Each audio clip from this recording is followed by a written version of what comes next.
Very good afternoon to all, and it's a grateful for being here among all stalwarts on and off the stage, and special greetings to our mentor Anil Razdanji and all the other stalwarts here.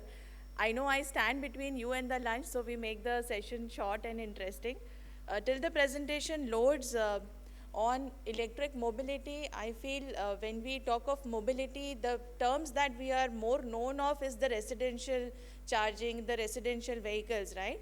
The two-wheelers, three-wheelers that we have in our residences, and then they get charged.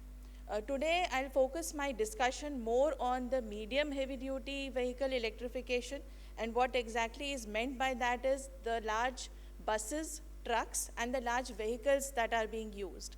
And why these are important, because I know our previous speakers had talked about energy transition. When we talk of the different energy transition, more and more integration of renewables and so on, our main motto, of course, with the technical, commercial, other parameters is also to look at the sustainability aspect of it. That is, we take care of the carbon emissions that they are generating.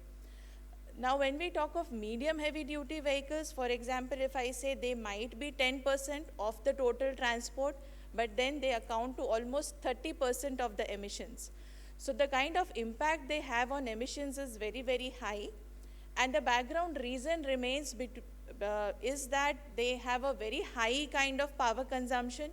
Now, for all our conventional vehicles, we are all very well known. We have hazardous area classification being there. You go to a petrol pump, you get your petrol filled, and then you are back. In case of EV, it becomes a very, very typical load, more for MHD, the medium heavy duty vehicles, because they would ask for huge power. And when we say that, it is not connecting to the lowest distribution side of the network, but maybe to your medium voltage or a sub-transmission kind of level of network and so on. Now, coming to the importance of these MHDs, we will also talk of my co-speakers had mentioned certain countries, right? So right now we are in part of executing a thought leadership paper series. It is 3 of them. We are conducting surveys of many significant stakeholders through the globe. So we have fleet owners, those who operate it, we have utilities across the globe and so on. And somehow when I stand in India, I'm very optimistic about India as a country. And I feel all the different countries that we talked about, there is no single country who might have reached a complete mature state. Rather, there are certain pioneer markets which we have, like China, like US, and the European nations. There are also some emerging ones like we have India, Australia, and so on. And when we look at these regions from a very high level kind of perspective, we would see that, for example, China, one of our co-speakers mentioned, they had a very well-placed national level policy where they wanted intentionally those cities, those charging stations to be set up and so on. In case of US, we would see that there are policies laid out, they might be fragmented. There are some town areas, some areas like California, some states out there who do have a very well-defined policy. At the same time, if you see the government funding, those imperatives, those motivations are very strong in some of those areas. Where if you talk to utility owners, they would have a very clear guideline that when we are setting up a EV charging infrastructure, this is the kind of incentive we get from the government. These are the kind of make-ready programs.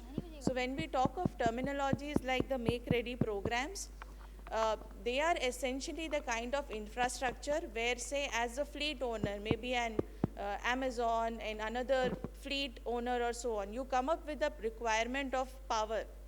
So the kind of infrastructure you may require up to your connection point, there are these support which is provided where you talk of make-ready programs. And this also brings us to another important aspect, that in India, when we talk of the transmission utilities, as a transmission planning engineer, we are very well placed, and we would say start planning 5 to 10 years ahead of what we require, right? That's the time it will take to get approved and build and some land approvals and so on. When we talk of these electrification, these are impacting more of the sub-transmission or the medium level utilities, and that's where the planning has to get more and more proactive. And when we say these about the incentives on the US, we have also heard of the recent political certain, rollbacks of some policies and so on. So there are definitely some kind of disruptions or some rollbacks that we see, but it might be short term. We don't see in the long term. There are policies like sustainability, renewable, or EVs which should be taken aback. Coming to regions like Europe and Australia and India, I think we are on the right pace where, of course, the present demand that we have, that is something which is quite manageable by our existing system. But as we go ahead, 2030, 2035, the quantum increases, the impact of these vehicles is going to increase, and that's where we are standing at the right point where we have to clearly and very closely collaborate between the fleet, between the utility and different stakeholders, that we plan that infrastructure. The infrastructure gap that exists has to be met much proactively. Also saying that we talk of all these different regions. In countries like India, there could be models like swappable battery that may be more prevalent, looking at the kind of population that we have, the usage that we have, the number of vehicles and the distances between our different hubs, the transport hubs. That is also some aspect that we consider. Also coming to the kind of implementation, I think it's always been a traditional tug of war between the different automobile manufacturers, between the consumer and the government, where we say let the policy come, we'll bring the vehicle out. Somebody will say we have the vehicles, but where's the charging infrastructure and so on. And that's where the term like energy anxiety, cost anxiety, charge anxiety, they are being coined, and technically we do use these terminologies to ascertain the kind of concerns that different utility stakeholders that may have. We have also seen how the internal combustion engine, ICEs, brought a revolution to the kind of horse and the bullock carts that were being used, right? So now electric vehicles is the next revolution which is coming up. And when we talk of coordination and there should be better planning and so on, in case of MHD electrification, it is much, much deeper, since we are not talking of a vehicle only as a transport, we are talking of more of intelligence. That is how that same vehicle can be optimized. What's the kind of, say you have a bus depot or you have a transport company and so on, what is the kind of usage? How many vehicles do you have? What is the kind of trips that are being taken? So a school bus will be very different than an Amazon truck which is being used for delivery.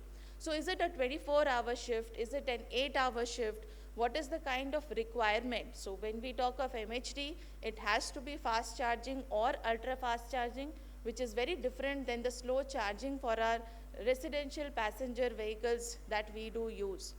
So more than just being a transport, how can it be utilized to manage, how AI can be used, how there can be more and more kind of management systems into the network, where the same vehicle when required, V2G, can it become a source of vehicle to a grid integration, where one of my co-speakers did mention the example of Texas, right?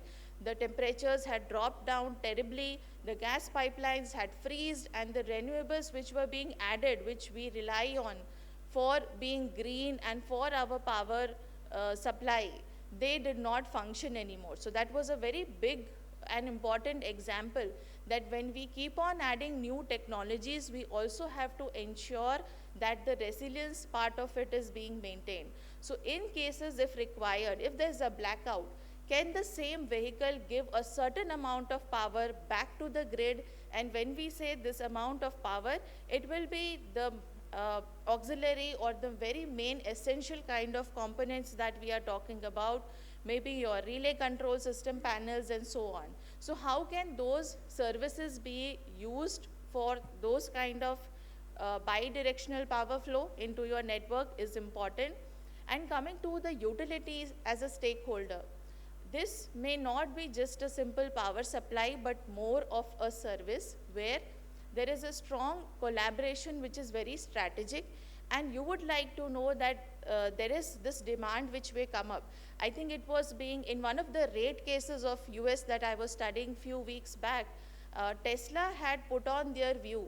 They were trying to motivate or push the government that let's have more investments, let's have more kind of interest into these kind of generations. And it was a very good thought written there that if we do not plan it, maybe it is too early. And then I think same as what our chair had mentioned, is it too early to implement it? But then if it is late, that will be more worse than this, right? So let us have that infrastructure ready. But as a utility stakeholder, you would also be concerned that the infrastructure that we put up, is there a good optimization? Is there an efficient utilization of that kind of infrastructure that we have set up? There are cases where you would like to just avoid hassles. You say, I have a particular megawatt requirement, let's take a higher megawatt and I'll be relieved for a few years and so on. But once you have that network, are you utilizing it? Are there other neighboring users or consumers who could share the benefit? If you're the first one, you have set up that cost, others are getting added in. So can you share that cost? Is there a sharing that is possible? How does that coordinated planning work very well is going to be very, very important for the MHD electrification. Since the quantum is huge, the planning is a little bit not that serious, which we take for the transmission utilities and so on. So that's where a very close coordination. One is the time is very sensitive. It's to go with the timeline. Second is the infrastructure readiness gap, where we have to see that once the vehicles come up, the infrastructure has to be available, that too at a speed, at a kind of level which is really required for that customized level. I think in one of the discussions a few months back, there were one of the states who have a very good quantum of EV, but they are not that well planned in their kind of utility availability, right? There are times where there are certain vehicles being set up for testing, but then the location doesn't have power at all.